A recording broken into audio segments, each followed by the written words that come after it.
महाराष्ट्र के चुनाव आज किस पड़ाव पर आकर रुके हुए हैं ये कहना बहुत मुश्किल है, क्योंकि महाविकास आघाड़ी महायुति लोकसभा में जिस तरीके से हम सोच रहे थे उस तरीके के रिजल्ट्स तो निकले नहीं। कई जगह पर एग्जिट पोल भी ठीक तरीके से निकल नहीं पाए, लेकिन लोगों ने अपना पोल जो है वो बहुत ही अलग तरीके से पेश किया था। क्या विधानसभा में भी यही बात होगी? और सबसे बड़ा सवाल जो सबके मन में है कि आखिरकार मुख्यमंत्री कौन बनेगा? ये सारे सवालों पर आपको क्यों परेशान कर रहे हैं सवाल? तो मुझे इंट्रोड्यूस तो करने दीजिए आप। ऐसा करो। तो उद्धव ठाकरे अपने आप को खुद ही इंट्रोड्यूस कर चुके हैं, शिवसेना यूबीटी के अध्यक्ष उद्धव ठाकरे। सर आप बोल ही दीजिए, अब मुझे सवाल पूछने की जरूरत ही नहीं। बताइए। आप मुख्यमंत्री, मैंने सवाल पूछा भी नहीं, सिर्फ नाम लिया और आप हंस पड़े, तो क्या है मतलब उसमें? नहीं, पहले सवाल तो पूछिए। चलो नहीं तो मेरा सवाल कुछ और था पहले, लेकिन ठीक है, मुख्यमंत्री पद से शुरू करते हैं। सब लोग पूछ रहे हैं कि भाई मुख्यमंत्री कौन बनेगा ना? महायुति के जो पास जीतेगा वही, जो जीतेगा वो सिकंदर। पवार साहब कह रहे हैं कि जिसकी सीटें ज्यादा आएंगी वो मुख्यमंत्री बनेगा। सुनिए, आज ही सुबह मैंने एक इंटरव्यू में इसका उत्तर दिया है। हम तीनों में कोई विवाद नहीं है। और पहले दिन से तय किया था। ऑफ कोर्स मैं चाहता था कि अगर किसी एक फेस को हम प्रोजेक्ट करें, जरूरत नहीं कि मेरा फेस अगर कांग्रेस में है या राष्ट्रवादी में, मुझे कोई आपत्ति नहीं है। खैर वो दिन तो अब चले गए।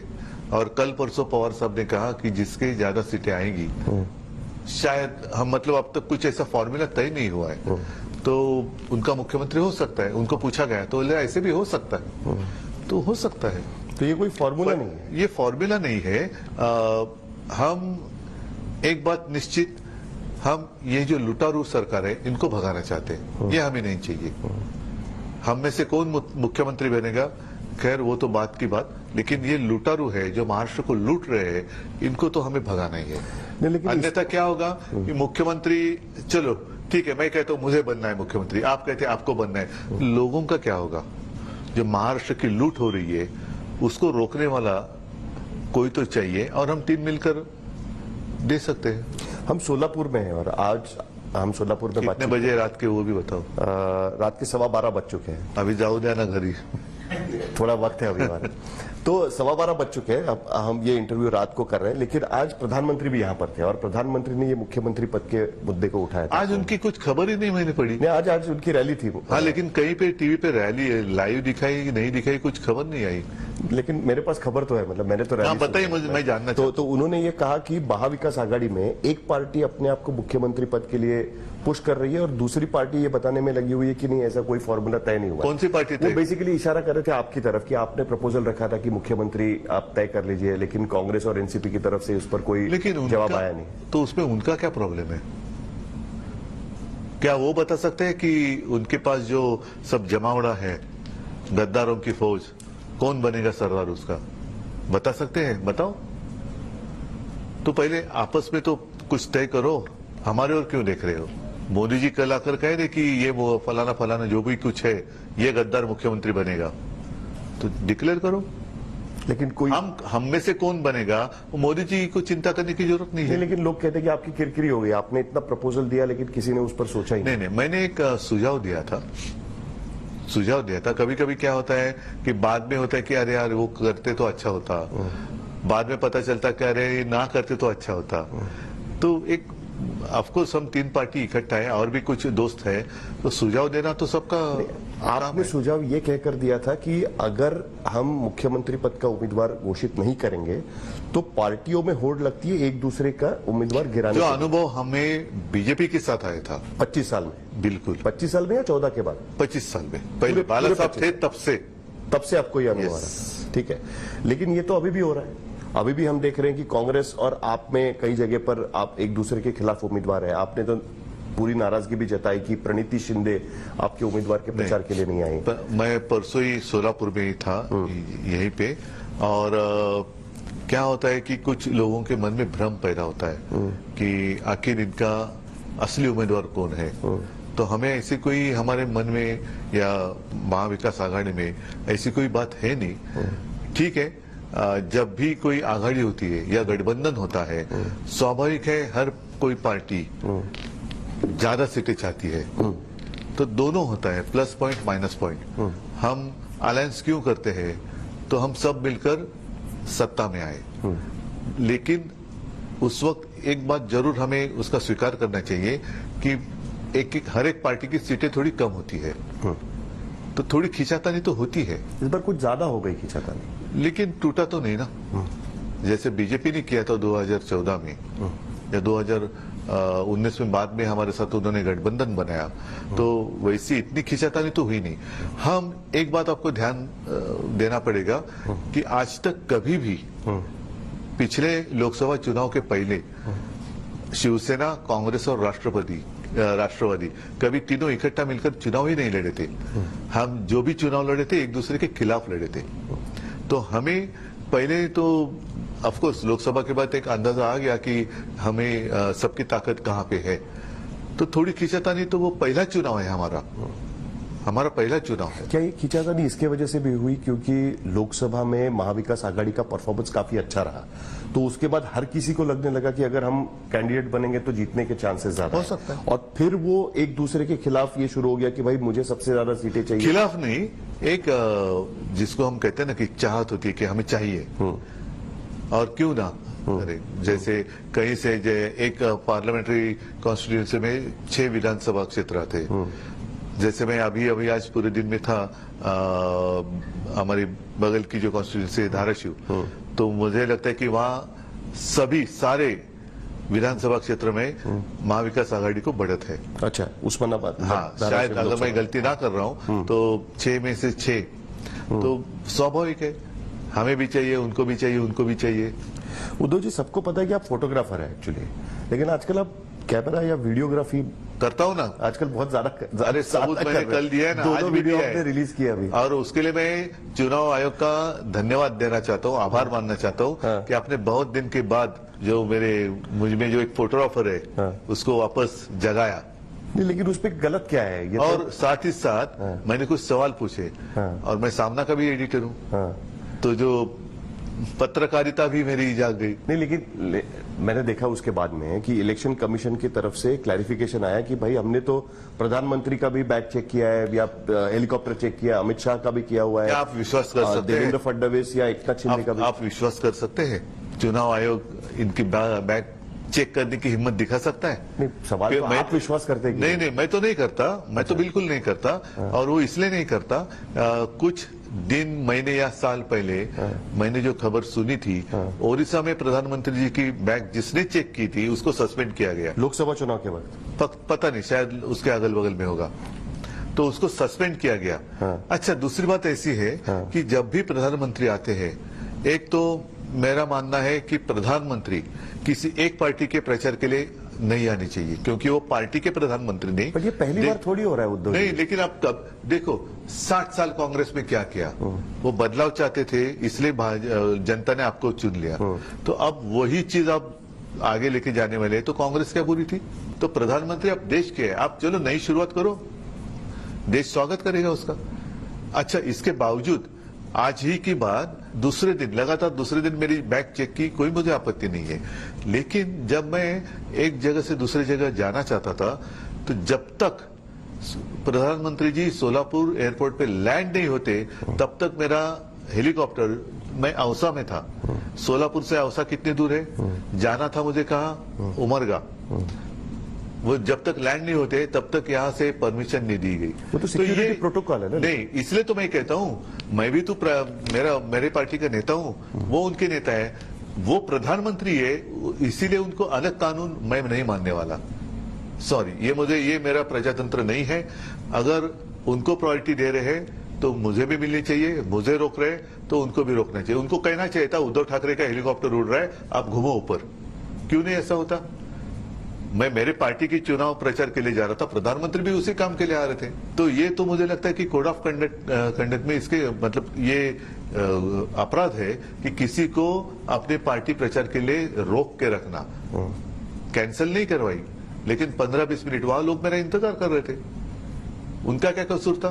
प्रधानमंत्री का एक सिक्योरिटी प्रोटोकॉल होता है, इसलिए तो प्रधानमंत्री है, तो प्रधानमंत्री का एक जो गरिमा होती है वो संभालने की जिम्मेदारी उनकी है। वो अगर रास्ते पे रोड शो करने लगे तो भैया प्रधानमंत्री देश के हो या पार्टी के हो, तो आप प्रधानमंत्री पद से इस्तीफा दे दो, पार्टी के स्टार प्रचारक बनो, जैसे मैं हूं, आप बनो, जितनी सुविधा मुझे मिलती है आपको मिलेगी। क्या आपत्ति है आपको? उद्धव जी, मैं नहीं कहता कि जितनी प्रधानमंत्री को सुविधा मिलती है उतनी मुझे दे दो, नहीं, इतना मैं पागल नहीं हूं।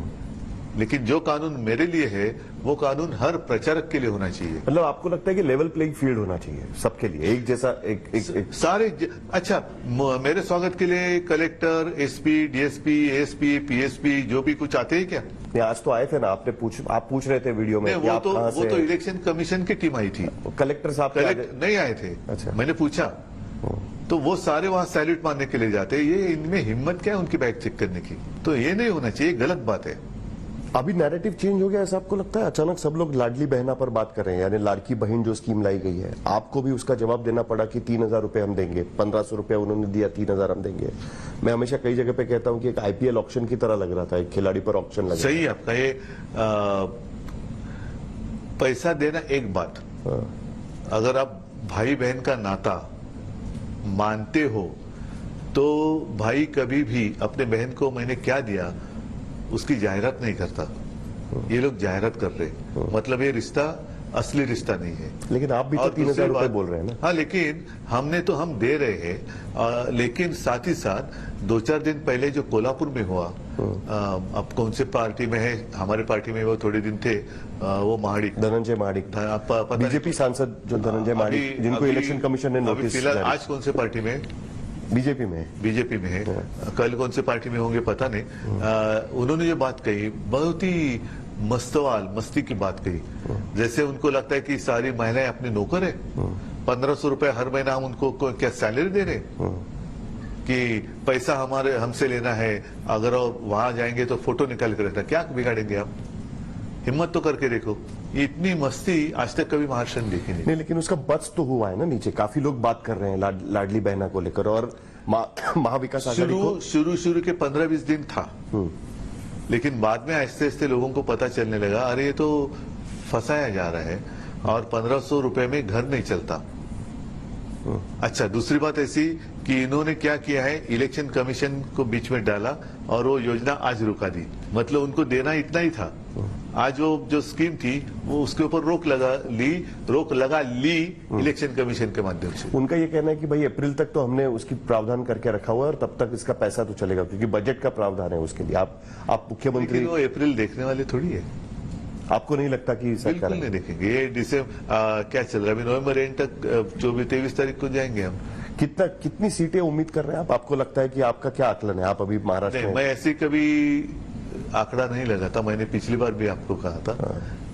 तो हम तो जीतेंगे। लेकिन आप मुख्यमंत्री रह चुके हैं और स्टेट का फाइनेंस आप किस तरीके से होता है ये आपको अच्छी तरीके से पता है। क्या आपको लगता है कि जिस तरीके के वादे किए गए हैं दोनों तरफ से, उनके तरफ से भी आपके तरफ से भी, एक होड़ लगी हुई थी उसमें, क्या इतना सारा बजट फेस करना, उसका भार उठाना, ये किसी भी स्टेट, महाराष्ट्र जैसे स्टेट के लिए पॉसिबल होगा? क्या आपको लगता है कि एक नए तरीके से इन सारी चीजों को देखना होगा, ये कहीं ना कहीं रोकना होगा, ये जो होड़ लगी हुई है? रोकने की बात फिलहाल तो संभव नहीं है। कंपल्शन हो गया ये? नहीं, देखो, ये जो बिना वजह कुछ कॉन्ट्रैक्टर्स को पैसा दे रहे हैं, मुंबई की अगर बात करें तो आपको याद होगा, या शायद सारे लोग भूल भी गए, प्रधानमंत्री जी आए थे कुछ रास्तों का भूमि पूजन करने के लिए, उसमें से एक भी रास्ता शुरू नहीं हुआ है, लेकिन पैसा दिया गया। मुंबई की तिजोरी में जो 90,000 करोड़ रुपए थे फिक्स डिपॉजिट, उसी में से कोस्टल रोड हमने बनाया। तो वो एफडी भी अब ये तोड़ना शुरू किया है उन्होंने। और जहां तक मेरी जानकारी है, जो राज्य सरकार है उसके कर्मचारियों के सैलरी भी फ्रंट लोडिंग से उन्होंने किया है। इसका अर्थ ये है कि इन्होंने सारी लूट की है। अगर हम लूट को रोके तो भी सारी बातें हम कर सकते हैं। तो आपको लगता है कि आप फाइनेंस, मतलब महाराष्ट्र की इकोनॉमी इसका भार पेल सकती है? पेल सकती है, वो तो कर सकती है। खाली ये जो रिसोर्सेस कहां से आएंगे? कॉन्ट्रैक्टर को जो पैसा दिया जा रहा है बिना वजह, और जो बीच में हमने जो घोटाले बाहर निकाले थे, बाद में कुछ टेंडर पे उन्होंने रोक लगा दी। आज की स्थिति ऐसी है, मुंबई की अगर बात करूं तो मुंबई की एफडी इन्होंने तोड़ना शुरू किया है। खैर 40,000 करोड़ के नीचे जा नहीं सकते, वो पाबंदी है, क्योंकि उसमें ग्रेच्युटी, प्रोविडेंट फंड, सैलरी, वो सारी चीजें आती है, इसलिए वो उसके नीचे नहीं जा सकते। 90,000 करोड़ के 20-25,000 तो आज ही के दिन टूट गए हैं, तो तोड़े हैं इन्होंने। उसके सामने लगभग 3 लाख करोड़ के वर्क ऑर्डर्स दिए हैं। तो ये सारा पैसा कॉन्ट्रैक्टर के जेब में डाले, क्या कुछ जरूरत नहीं थी? जब भी विकास की आवश्यकता होती है, विकास की आवश्यकता होती है तो विकास होना चाहिए। हमें कल क्या लगने वाला है वो आज ही कर, मतलब 1 साल का बच्चा उसकी पहली सालगिरह पर उसको अब स्कूल का यूनिफॉर्म दे दे तो नहीं चलता है। लेकिन ये कई बार बातें की जाती है कि भ्रष्टाचार हो रहा है, भाई कॉन्ट्रैक्टर्स को पैसा दिया जा रहा है। ये आरोप तो सिंचन घोटाले में भी लगाए गए थे, और उसके बाद लोग देखते हैं कि यार ये तो साथ में मिलकर सरकार में बैठे हुए हैं। नहीं, अभी हम आरोप लगा रहे हैं और हमारी सरकार आने जा रही है, तो शायद ये सारे लोग हमारे पार्टी में आ जाएंगे।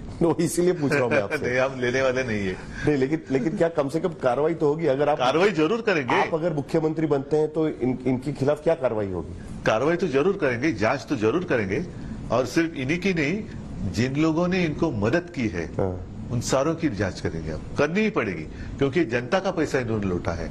तो जितनी घोषणाएं की गई उन सबकी जांच आपकी सरकार आएगी तो आपकी घोषणा नहीं, भ्रष्टाचार की घोषणा तो खैर घोषणा है, ये आने वाले नहीं है, इसलिए कुछ भी बोल रहे हैं। तो जो जितना पैसा खाया है इन्होंने उसकी तो हम जांच करेंगे। जातिगत जनगणना को लेकर आपकी क्या बात है? क्योंकि ये बड़ा इंटरेस्टिंग है कि शिवसेना की आरक्षण को लेकर जो नीति हुआ करती थी, और आज आप जिस गठबंधन में है वो उनके गारंटीज में जाति जनगणना और 50% की जो लिमिट है उसको बढ़ाने की बात की जा रही है। ये एक पूरा पैराडाइम शिफ्ट नजर आ रहा है शिवसेना की नीति में। देखो, मेरे पिताजी ने जो बात कही थी, बाला साहब जी ने, उनका कहना था कि आरक्षण कहो या कुछ भी सुविधा है किसको देना चाहिए, मराठी में कहते हैं ना, आर्थिक दृष्टया मागासलेला, इकोनॉमिकली विकसित, जो चाहे किसी भी जात पात का हो जाने दे दो। लेकिन वो बात उस वक्त मानी नहीं गई, फिर मंडल आयोग आया। अभी एक बार मैं कहता हूं हो जाने दो कि कहाँ कितनी जाति है, और उस हिसाब से फिर पार्लियामेंट का वो दायित्व है उसको मंजूर करना। पर आप समर्थन करते हैं जातिगत जनगणना होनी? एक बार होने दो ना, समझने दो कितने लोग हैं, कहाँ रह रहे। क्योंकि हमने देखा कि जरांगे पाटिल मांग करें कि हमको ओबीसी में आरक्षण दे दीजिए। लेकिन वो जो सीमा है वो बढ़ाने का अधिकार सिर्फ और सिर्फ लोकसभा को है। तो आपकी भूमिका है कि जरांगे पाटिल जो है उनकी मांग पूरी होनी चाहिए, उन्हें नहीं, सारे लोगों को। मैं तो कहता हूँ हर कोई सुखी होना चाहिए। अगर मतलब मैं जब चीफ मिनिस्टर था, मैं शपथ क्या लेता हूँ, मैं किसी के साथ भेदभाव नहीं करूंगा। तो इसीलिए जात न्याय जनगणना होने दो, और अगर उसकी सीमा बढ़ाने की बात आवश्यकता है तो यहाँ पर एक हम प्रस्ताव पारित करेंगे, उसको मंजूर कर मोदी जी के पास भेज देंगे, क्योंकि अधिकार उनका है।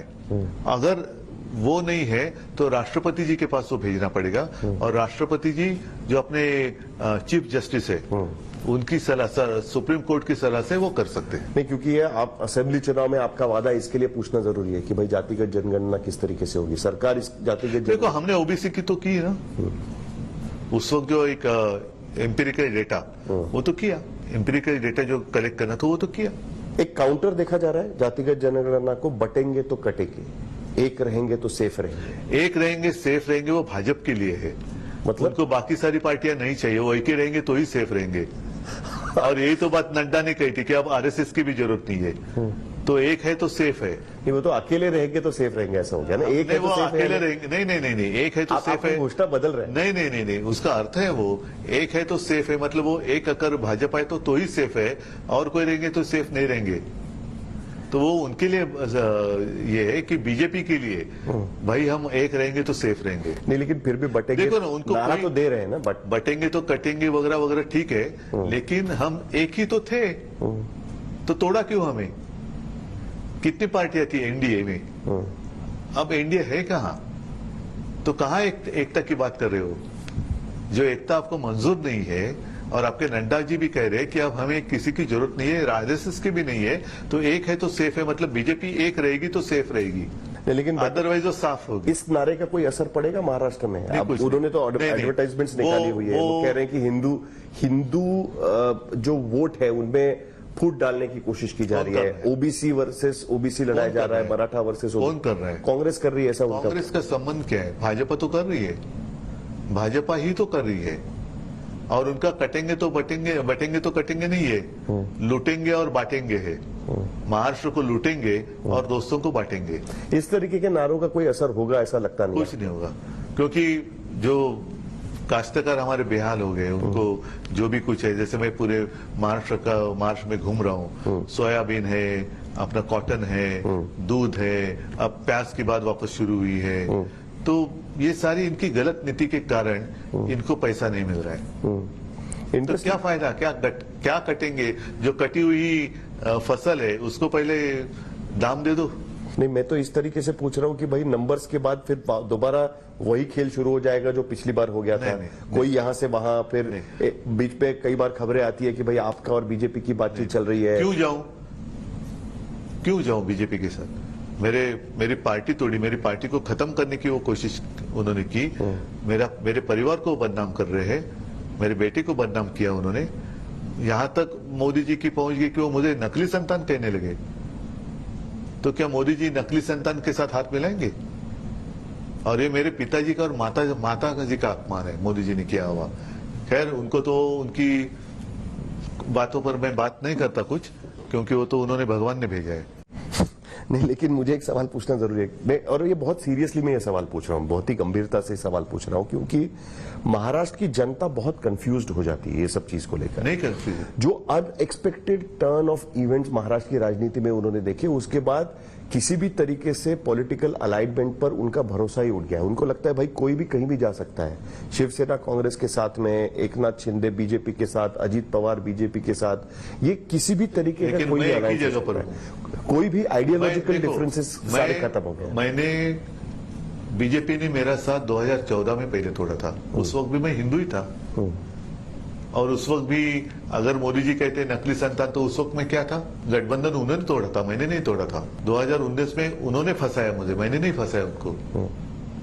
तो वो कहीं भी जा सकते हैं, मैं नहीं जा सकता। मैं जगह पर हूं, उन्होंने मुझे फंसाया, इसलिए मैंने उनको छोड़ दिया। वोट जिहाद के नारे उन्होंने लगाए। वो कह रहे हैं कि भाई आपको तो सारे मुसलमान वोट देते हैं, आपका तो हिंदुत्व वोट बैंक टूट गया है, कुछ शिंदे के साथ चला गया, एकनाथ शिंदे के साथ चला गया। बीजेपी का सत्ता जिहाद है, उसका क्या? किसी को वो तोड़ो, किसी के भी साथ जाओ, लेकिन सत्ता चाहिए। तो सत्ता जिहाद है, पावर जिहाद है, कुर्सी का जिहाद है, कुर्सी जिहाद है, क्या कुछ भी कहो। आखिर में सर, मैं दशहरा रैली आपकी मैंने अटेंड की थी, और उसमें जो आपके स्टेज पर आपने जो शपथ ली थी 26 नवंबर को, 28 नवंबर पता नहीं 2019 में, तो उसका वीडियो दिखाया गया था। तो अंदर से लगता है कि एक बार फिर मौका मिले तो मैं कुछ कर दिखाऊं, मैं सपनों में या दोबारा। मैं सपनों में रहने वाले में से नहीं हूं। मैं सिर्फ याद दिलाना चाहता था कि देखो, जो मैंने शपथ ली थी, आज तक ये जो भी कुछ बने हैं वो मेरे पिताजी ने उनको बनाया है। और अगर बीजेपी ने धोखा देने के कारण मैं चीफ मिनिस्टर बना था, तो आपने गद्दारी कर मुझे उतारा क्यों? ये मैं याद दिलाना चाहता था। ये तो उसका दुख है ना आपको? नहीं, दुख तो है। मेरे लोगों ने इसीलिए तो कभी लगता होगा ना कि भाई मुझे दोबारा जाना है, एक बार दिखाने के लिए। ऐसे सपनों में रहने वाला मैं नहीं हूं। दुख तो जरूर है कि आज तक हमारे घर से इन्होंने जो कुछ लेना था वो लिया। मेरे पिताजी ने बहुत कुछ इनको दिया। ये उनका बेटा, उनका ये, उनका वो। अब जो परिवारवाद की बात करते हैं कि इनके सारे परिवार हम ही ने तो बड़े किए, और क्या उस परिवार से एक मतलब मेरे बाला साहब का पुत्र अगर मुख्यमंत्री बना तो वो क्या नहीं बन सकता? सिर्फ आपका ही बेटा, आपके पिताजी, आपके अच्छा पिताजी का नाम तो लो। उस वक्त भी मेरे पिताजी का नाम चुरा ले। मतलब मेरे पिताजी ने उनको सब कुछ देने के बाद इनको शर्म नहीं आ रही है कि पिताजी का नाम लेकर वो वोट मांग रहे हैं। परिवार का नाम लिया इसके लिए क्योंकि अभी मैंने आज सुबह ही उसका उत्तर दिया है। हाँ, वही मुझे महाराष्ट्र मेरा परिवार है। हाँ, नहीं, महाराष्ट्र मेरा परिवार है और मेरा खून का रिश्ता महाराष्ट्र से है। और जो भी महाराष्ट्र को लूटने वाले को साथ देगा, उसका साथ मैं नहीं दूंगा। तो ये मेरे सवाल बिना पूछे हुए सवाल का जवाब। क्योंकि आप कभी कभी अभी इतने दिनों में मैं सामने का देखो भैया मैं तो ऐसा पढ़ता हूँ नहीं, लेकिन दर्शकों के लिए मुझे बताना जरूरी है कि मैं क्या सवाल पूछने वाला था, जिसका जवाब पहले ही उन्होंने तो मैंने जवाब दे दिया, आप सवाल पूछो। तो सवाल ऐसे शायद पहली बार होगा कि जवाब के बाद सवाल पूछा गया। नहीं, लेकिन फिर भी सवाल पूछना जरूरी है। मैं सवाल बताना जरूरी है। सवाल बताना जरूरी है। सवाल मेरा ये, मुझे ये पूछना चाह रहा था कि राज ठाकरे ये कह रहे थे कि जब आदित्य चुनाव के लिए खड़े हुए पहली बार 2019 में, पहली बार ठाकरे परिवार से कोई चुनाव मैदान में उतरा था, तब उन्होंने कह दिया कि ठाकरे परिवार से ये चुनाव लड़ रहे, मैं कोई कैंडिडेट वहां पर नहीं डालूंगा, और उन्होंने कैंडिडेट वहां से हटा दिया। लेकिन जब अमित ठाकरे वहां पर खड़े हुए, तब तो आपकी तरफ से ये सोचा नहीं गया। नहीं, सुनो, मैंने सुबह ही बात की है कि खैर उनकी राजनीतिक भूमिका क्या है। पिछले चुनाव में उन्होंने मोदी का समर्थन किया था, इस चुनाव में वो कहते कि देवेंद्र मुख्यमंत्री बनेंगे, और उन्हीं के जो महाराष्ट्र को लूट रहे हैं उन्हीं को वो मुख्यमंत्री बनाना चाहते। तो भाई साहब सॉरी, माफ करिए, मैं महाराष्ट्र के लूटारों को साथ नहीं दे सकता। नहीं, लेकिन ये कंफ्यूजन तो सभी का हुआ है ना कि 14 की भूमिका, 19 की भूमिका, 24 की भूमिका, इसमें तो सभी लोग ऊपर नीचे हुए। नहीं हुए हैं। मैंने कभी बीजेपी को छोड़ा, बीजेपी को पकड़ा, जो भी खेल किया वो बीजेपी ने किया था। मेरी भूमिका नहीं बदली। 2014 में आज भी मैं आपको याद दिला दूं, और एकनाथ खड़से जी ने वो उसका खुलासा किया हुआ है कि लास्ट मोमेंट बीजेपी, मतलब एकनाथ खड़से जी का फोन है कि उद्धव जी अब हमारा गठबंधन नहीं रहेगा, तो उन्होंने गठबंधन तोड़ा था। 2019 में अमित शाह मेरे घर आए थे और उन्होंने मेरे पिताजी के रूम में वो वचन दिया था, और बाद में वो उससे हट गए। तो मैं जहां था वहीं पे हूँ, और मैं महाराष्ट्र के साथ हूँ, मेरे देश के साथ हूँ, मैं हिंदुत्व के साथ हूँ। ये अदानी के खिलाफ इतने क्यों हैं आप? धारावी प्रोजेक्ट से आप हटा देंगे? मैं क्यों साथ दे दूं उनकी? आप कारण बताओ, अदानी का साथ में क्यों दूं?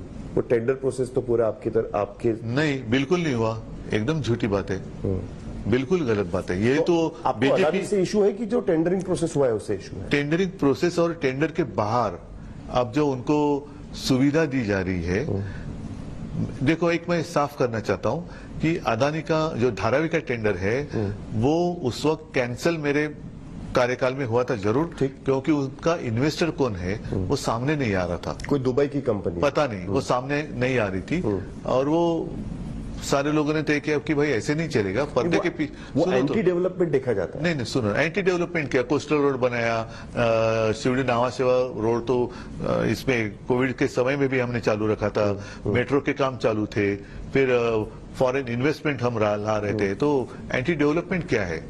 लेकिन वो सेकलिंग की बात अगर हम करें तो उनका इन्वेस्टर कौन है वो सामने नहीं आ रहा था, और सारे लोगों ने कहा कि भाई ऐसे तो मुश्किल है, ना जाने कल पता चलेगा कि अरे भाई ये तो कुछ और ही निकले।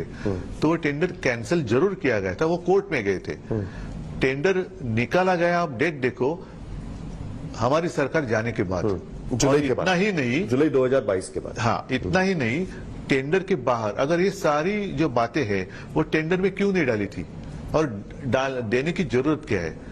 धारावी लगभग 500 एकड़ की है, उसमें आज पता नहीं शायद 4-4.5 लाख लोग रहते होंगे, उनमें से ज्यादा, आधे से ज्यादा उनको अपात्र कर आप निकाल देना चाहते हो। 1000 एकड़ जमीन मुंबई की अपने ली है, जिसमें सॉल्ट अथॉरिटी अलग से बनी है, सॉल्ट पैंट लैंड जो आज तक कभी किसी को दी नहीं गई थी। दहीसर का जो टोल नाका है, मुलुंड का टोल नाका है, कुर्ला मदर डेयरी है, काफी सारी जमीन, क्यों? तो ये नहीं चलेगा। लेकिन धारावी का रीडेवलपमेंट होगा, रीडेवलपमेंट होना ही चाहिए।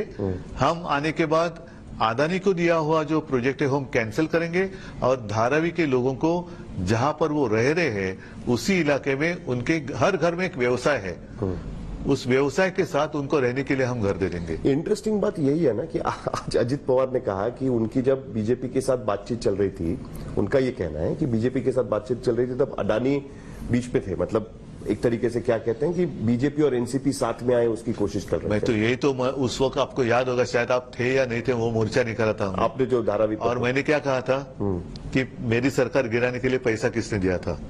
मैंने किसी के ऊपर आरोप नहीं लगाए थे। बट पवार साहब मानेंगे अगर ये धारावी प्रोजेक्ट, पता नहीं क्या, नहीं हमने तो कह दिया मुंबई के हित के लिए मैं जो हूं वो हूं। उस वक्त मुझे नहीं लगता, अच्छा परसों की मीटिंग में पवार साहब ने भी तो कहा ना और उनको भी वो बात पता चली है कि ये गलत हो रहा है। तो कोई नंबर नहीं देंगे आप विधानसभा में कितनी सीटें आएंगी उसका, लेकिन कॉन्फिडेंस है आपको पूरा बहुमत आप महाविकास आघाड़ी को मिलेगा? वो तो जरूर है। और अब जहां भी मैं जाता हूं, लोगों के मन में एक डर है, खास कर काश्तकारों के मन में भी। जिस ढंग से या जिस तरीके से पूरी मुंबई अदानी को देना चाहते हैं, कल जाकर वो जो कहते हैं ना 7/12, उसके ऊपर अदानी का नाम आ गया तो क्या करेंगे? लैंड रिकॉर्ड्स, मतलब लैंड रिकॉर्ड, उसके ऊपर अदानी का नाम आ गया तो क्या करेंगे? आ सकता है। चंद्रपुर की स्कूल दे दी उनको। मैं कोल्हापुर में गया था तो मेरे जो प्रत्याशी है उन्होंने कहा यहाँ का पानी अदानी को भेज दिया। पूरा पोर्ट उनके पास है, एयरपोर्ट उनके पास है, एयरपोर्ट अथॉरिटी की जमीन उनके पास है, इलेक्ट्रिसिटी ये सारी है वो उनके पास है, तो सब भूमि गोपाल की। लेकिन सरकार आपकी आएगी, पूरा कॉन्फिडेंस है आपको? अरे नहीं तो फिर लड़ेंगे क्यों? इस बार कोई तोड़ फोड़ या उसके बाद सरकार गिराने की कोशिश ऐसी कोई आपको? नहीं, एक बार जो भी जिन्होंने की उनको महाराष्ट्र ने सबक सिखाया है। अब जो बाकी सबक है वो इस चुनाव में सिखाया। लेकिन सुप्रीम कोर्ट से तो आपको राहत मिल नहीं पाई क्योंकि वहां पर अभी कुछ ना बोलूं तो अच्छा है। अब तो मैं चंद्रचूड़ साहब को मानता हूं, अच्छे मराठी में कहते हैं ना निरूपणकार, वो हाँ प्रवचनकार, अच्छे प्रवचनकार है। वो अगर हमें पहले बताते तो हम भी उनके साथ यमाई देवी के मंदिर में जाते थे कि हमें कुछ क्या करूं, हमें दिखाई नहीं दे रहा है रास्ता, तो यमाई देवी हमें कुछ बुद्धि दे। नाराजगी है या खफा है, गुस्सा है? खफा है, गुस्सा नहीं। उनसे ये अपेक्षा नहीं थी। जिस तरीके से उन्होंने शुरुआत की थी लग रहा था कि कुछ है, क्योंकि महाराष्ट्र जाना जाता है रामशास्त्री प्रभु ने। उस वक्त रघुनाथ दारा जो पेशवाई के समय में था कि मेरे सामने कोई भी हो लेकिन कानून के सामने सारे समान है, तो वो परंपरा थी। तो इन्होंने पता नहीं अब क्या उन्होंने पूरी जिंदगी में उनके हाथ में क्या लगा। उद्धव जी बहुत बहुत शुक्रिया। उम्मीद है सर कि दोबारा हमारी मुलाकात होगी 23 तारीख के बाद। अगर महाराष्ट्र में नया समीकरण नहीं बना तो एक बार फिर हमें नया समीकरण नहीं बना मतलब हमारी सरकार आएगी तो ऐसा आपको कॉन्फिडेंस है? हाँ है ना। चलिए ठीक है। इसी नोट पर उद्धव ठाकरे हमारे साथ बातचीत कर रहे थे कि अगली सरकार पूरी उनकी आएगी, ये पूरा कॉन्फिडेंस वो यहाँ पर जता रहे। बहुत बहुत शुक्रिया उद्धव जी। धन्यवाद। जय हिंद, जय महाराष्ट्र।